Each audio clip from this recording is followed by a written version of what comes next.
Hello everyone. In this video, we are focusing about the structured query language.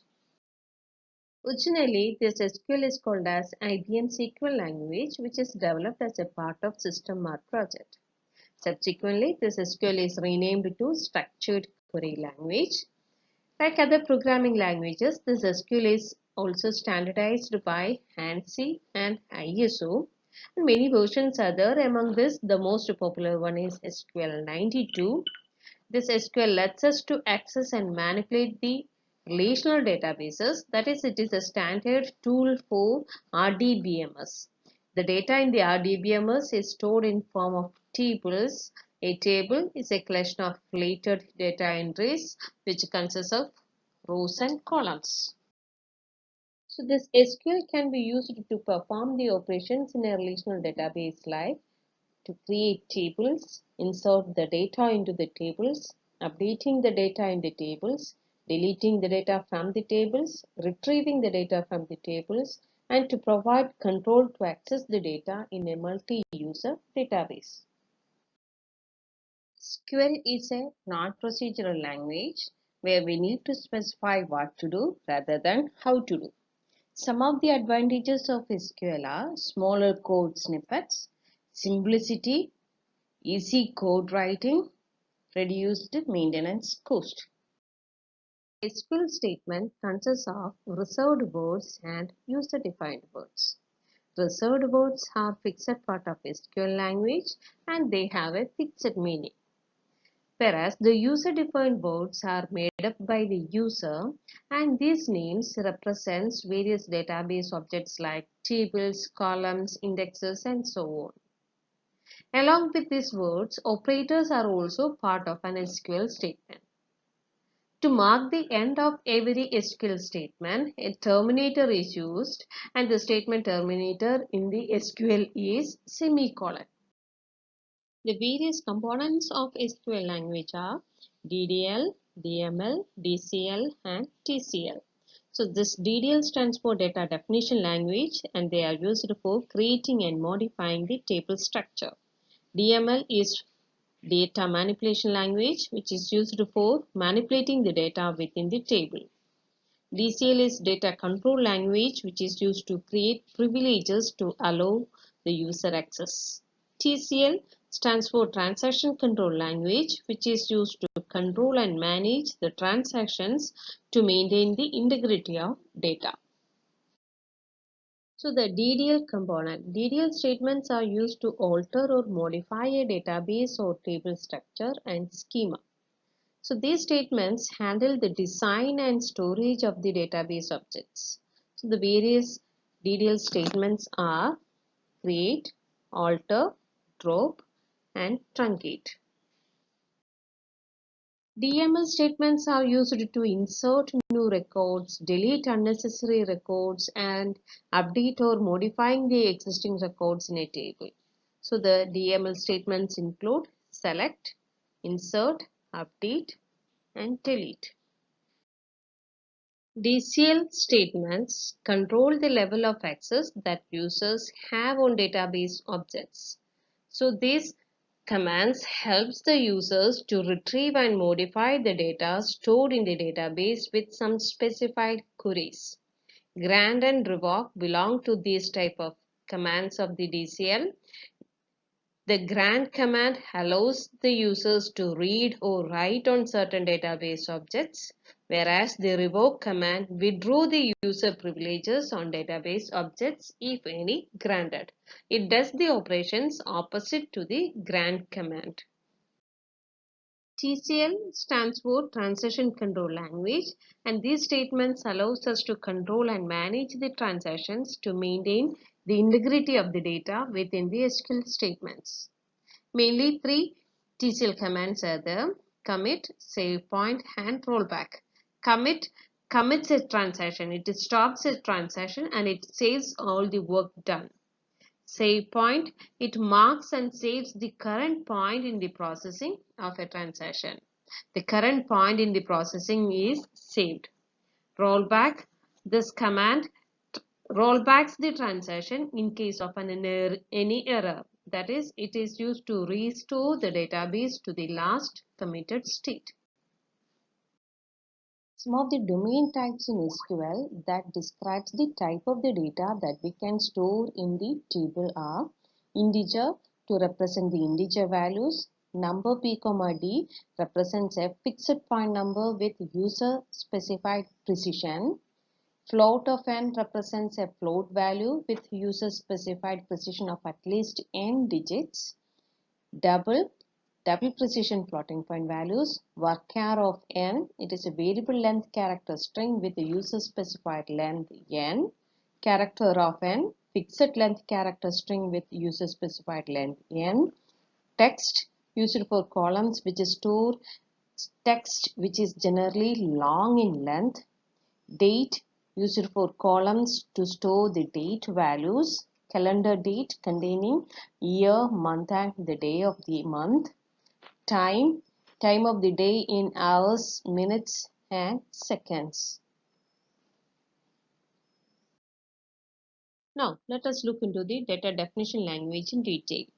This data definition language allows the specification of information about the relations, including the schema, the domain of values associated with each attribute, the integrity constraints, the set of indices to be maintained, the security and authorization information, the physical storage structure of each table on disk, etc. Now let us look into the first detail command, the create command. The create command can be used for creating a new database, table, index or stored procedure. Now, how to create a database? As we know, a database is a collection of tables. By means of this create command, it will create a new database in SQL which will be an empty schema without any table. Okay, so the syntax for creating an empty database is create database, the database name. Example, create database, my database. Okay. After creating a database, we need to create a table for storing the data. A table consists of rows and columns. So, to create a table, the details like the names of the column, the type of the data that we are going to store in the table, the size of the data, etc. need to be provided. So, the syntax of the create command is create table, table name, column descriptions, the column name, the data type, the integrity constraints. For example, create table student. The first attribute name is student ID. Its type is integer. Then the second attribute name varchar. The size of the name is given as 100. So we are giving it as varchar of 100. Then the third attribute is age, integer age. Okay. So while creating the table, we have to specify the constraints also. These constraints are used for specifying the rules for the data in a table. The constraints are used to limit the type of the data that can go into a table. So this ensures the accuracy and reliability of the data, and if there is any violation between the constraint and the data action, the action is aborted. The constraints can be either column level or table level. Column level constraints apply to a column, whereas the table level constraints apply to the whole table. The various integrity constraints that can be used in create table are not null, unique, primary key, foreign key, check constraint and default constraint.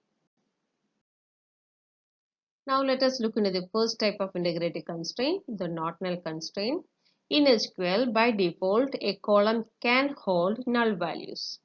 This not null constraint enforces a column to not accept any null values. So this enforces the attribute to always contain a value, which means that we cannot insert or update a record without giving a value to this field. That means this field should always have some value. Now let us look at an example. we are creating a table called as persons, which consists of 4 attributes: ID, last name, first name, and integer. This ID field, last name, and first name, these 3 fields that we are going to set as not null. So we can make use of this reserved word not null to specify that 3 attributes are not null attributes.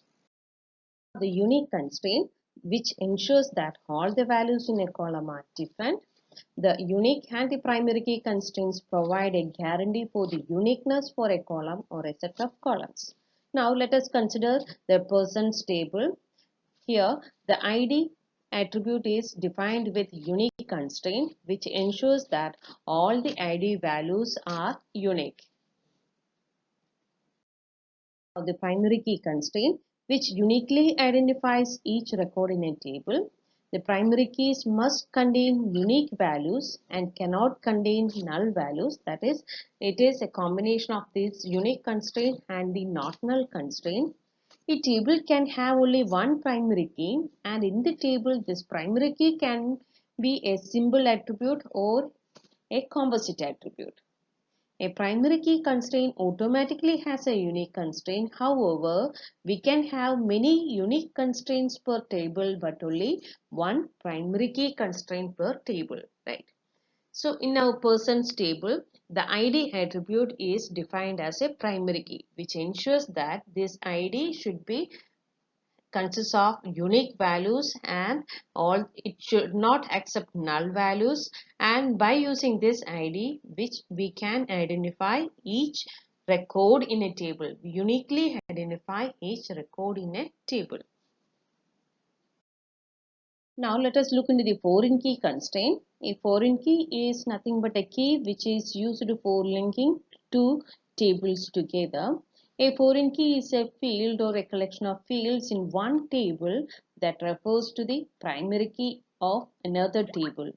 The table containing the foreign key is called as referencing table or the child table, and the table containing the primary key is called the referenced table or the parent table. Okay, let us consider an example. We are creating a table called orders with the attributes order ID, order number, and person ID. Order ID is the primary key of this table. The person ID is defined as the foreign key which references the person ID of the table persons. Person ID is the primary key of the table person, and that is referencing in this order table. So the person ID is a foreign key in the order table which references the person ID of the persons table. Okay. Yet another important integrity constraint is check constraint, which is used to limit the value range that can be placed in a column. So if you define a check constraint on a single column, it allows only certain values for this column. The entry to that particular column will be restricted based on that particular predicate or that condition. In our table persons, the attribute age is defined with a check constraint. The constraint here is age greater than or equal to 18. So it ensures that all the records in the persons table will be having the age value greater than or equal to 18. So while inserting or updating the record in the persons table, it will ensure that all the age value will be having greater than or equal to 18. Okay, we can apply this condition by considering more than one column. At that time, we can make use of these logical connectivities to connect these conditions on more than one column. In the second example, we are considering the age attribute as well as city attribute to specify the predicate. Okay, so the condition here is age is greater than or equal to 18, and we are checking the city. The city is equal to Kochi. So only those attributes, only those records with age greater than or equal to 18 and city is equal to Kochi will be allowed to be stored onto the table persons. Default constraint is used to provide a default value for a column. The default value will be added to all records if no other value is specified. For example, if you want to set the default city as Ernakulam, we can make use of this keyword default to specify this default constraint. So in our table persons, the attribute a city is defined with the default, and the default value is given as Ernakulam, and it is given in quotes since it is a string. The default constraint can also be used to insert system values by using functions like getDate. For example, the attribute orderDate, by default it will accept the current system value. Current system date value will be accepted. Okay, so the keyword used to specify the default constraint is default. Now let us look into the second DDL command, that is the drop command. This command allows us to remove the database, table, index or stored procedure that we created using this create command. It will create the table structure and all the data stored in it. So the entire schema or the entire object will be destroyed by using this command. The syntax is drop database, database name, drop table, table name. Example, drop database, my database, drop table student. So by means of this drop command, we can remove the entire database. So if we are removing the database, the entire table stored in that also will get removed. If you are removing a table, the entire data that we stored in the table will get removed. Third DDL command is truncate command. It removes all the records from a table, but this command will not destroy the table structure. So it retains the schema, but it removes all the data from the table.